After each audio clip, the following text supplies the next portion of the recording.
The story so far. Spider, the superpowered International Defensive Enforcement Resource, is an organization consisting of all the world's superheroes.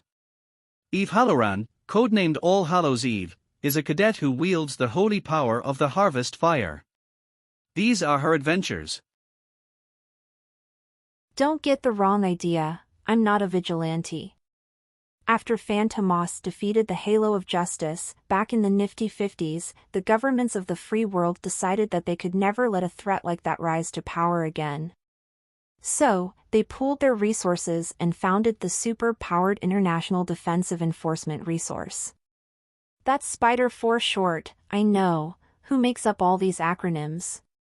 The basic idea is that if you want to be a superhero, you have to go through this multinational agency.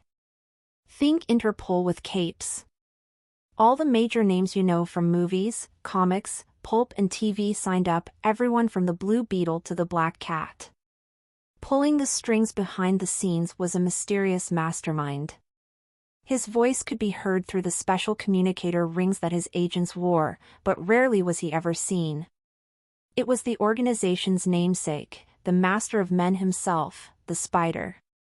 As for me, since I already had powers and had been operating for a while, I was given a special learner's permit until I was old enough to attend one of Spider's special crime colleges, which are peppered throughout the globe. The one I attended in 1960X was located in downtown Montreal, hidden cleverly beneath the Eatons. It was there that I learned every form of crime detection from the true masters of the trade.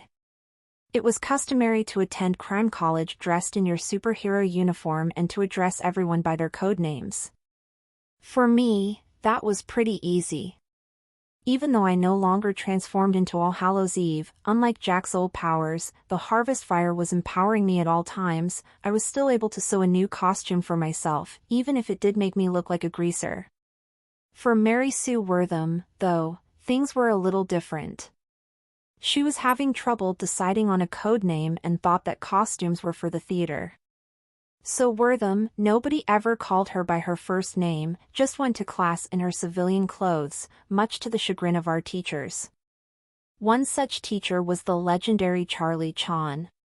Although he had no powers, the respect he commanded among crime fighters was enough to earn him his own communicator ring, decorated with a red spider symbol. The famous Chinese detective taught us everything about forensics with his #1 son, Henry, serving as assistant.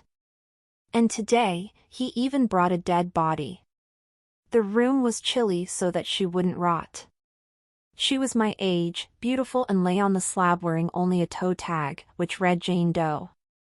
Today, Mr. Chan said, I have a special treat for you. An actual unsolved murder.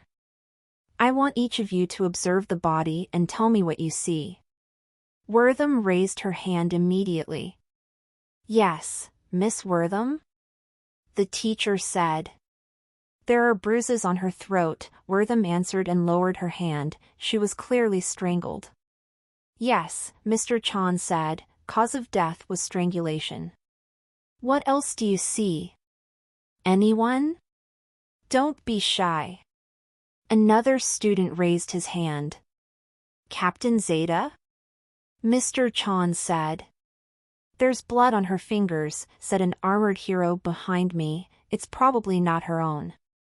I'd say she fought back. Yes, the teacher answered, excellent observation. Now look closer at her hands. What else do you see? I peered in with my good eye. There is something under her nails, I said, it looks like a torn piece of leather. Maybe the killer was wearing a leather jacket or... I gulped and dreaded the thought. Leather gloves. Something about this disturbs you, All Hallows Eve? The teacher asked. Yes, I replied, one of my enemies wears leather gloves. Alan Smithy. I heard about him, Pop, Henry Chan piped up. He was a Hollywood director who went crazy and decided he wanted to film real murders. Started calling himself Snuff. But wasn't he was locked up in Los Angeles? From the looks of things, he's escaped again, I said, looking into the serene face of Snuff's latest victim. Without warning, the lights went out. What happened? The elder Mr. Chan said. I conjured a ball of blue harvest fire in my hand so that we could see. The piece of leather, Wortham said, it's gone. Impossible, I declared.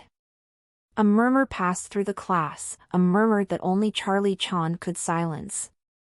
Calmly, he turned the lights back on, prompting me to banish the ball of blue flame from my hand. Contradiction, please, it is not impossible, Mr. Chan said. Everything you need to solve this mystery is in front of you. Now, observe and deduce. My good, I went to the blood on the victim's fingers and an idea occurred to me. I took off my orange gloves and showed my hands to the detective, who nodded with approval. Everybody, I said, show Mr. Chan your hands. Why? Wortham asked. Because whoever took the leather scrap is the same person who murdered this girl, I answered, and she fought back, scratching the hand of her killer. So, it stands to reason that the person we're looking for will have a scratched hand. Sounds like a waste of time to me, she said. Besides, didn't you say it was this Snuff guy? What's the matter, Wortham? I said, are you hiding your hands for some reason? Wortham frowned and showed both her hands. They were unblemished. Satisfied? She asked. I didn't answer her.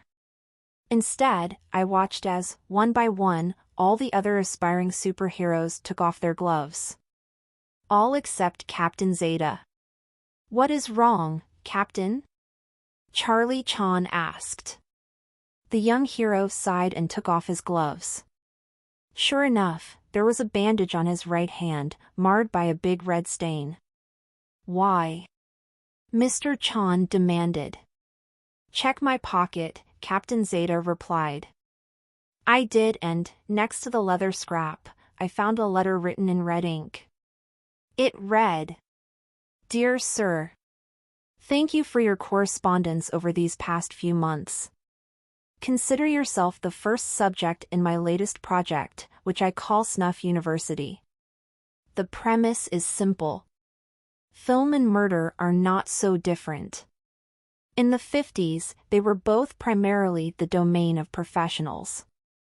But now, anyone can get in on the act. My goal is to shape the next generation of murderers using the same techniques I picked up in the film industry. Indeed, snuff films are truly the future of entertainment. Think of yourself among the avant-garde. And don't worry about the authorities. Once you're established, Hollywood will shield you the same way it shields Hitchcock, Polanski, and myself. I look forward to seeing your debut film. Regards. Alan Smithy. Wortham grabbed Captain Zeta by the throat.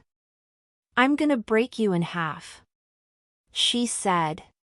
Yes, the captain choked. Kill me like they do in the movies. What a finale that would be. Wortham pulled back her fist, but hesitated. She looked to the teacher, who shook his head slowly. She let her intended victim go and Charlie Chan put the criminal in handcuffs. Then, he paused. Observe the size of the killer's hands, Mr. Chan said. Observe also the bruises on the victim's throat. Captain Zeta used both hands to strangle her. If the motive was to make a snuff film, someone else had to be holding the camera. My heart sank. The next day, there was another body on the slab. Like her predecessor, she was my age, beautiful and wearing only a toe tag that read Zeta Girl. Her cherry curls matched her lips. The legendary Charlie Chan looked grave as he began his lecture. Observe the climax of yesterday's drama. Before you lies Captain Zeta's accomplice, the one who held the camera. Notice the powder burns on her right hand. When cornered, she opened fire with an automatic pistol. Notice also 6 bullet holes in her abdomen. She may have missed, but her target did not. I didn't catch what he said next. I was too transfixed by a peculiar mark on the cadaver's forehead. Burned into her flesh was a warning to all who would admire murder and seek to follow in her footsteps. It was the crimson brand of the spider. I observed that mark and deduced that crime doesn't pay. For the wages of sin is death. Romans 6:23. The end. All Hallows Eve is the open-source creation of David Eve Lee. She may be used by anyone, totally free of copyright. She is not to be confused with Marvel's Hallows Eve, who debuted 11 years later. Blue Beetle is the public domain creation of Charles Wojtkowski. Black Cat is the public domain creation of Ul Gabriel and Alfred Harvey. Charlie and Henry Chan are the public domain creations of Earl de Biggers. The Spider is the creation of Reginald Scott and is public domain here in Canada. Please check your local copyright laws before using any of these characters. Official canon for this series is your imagination.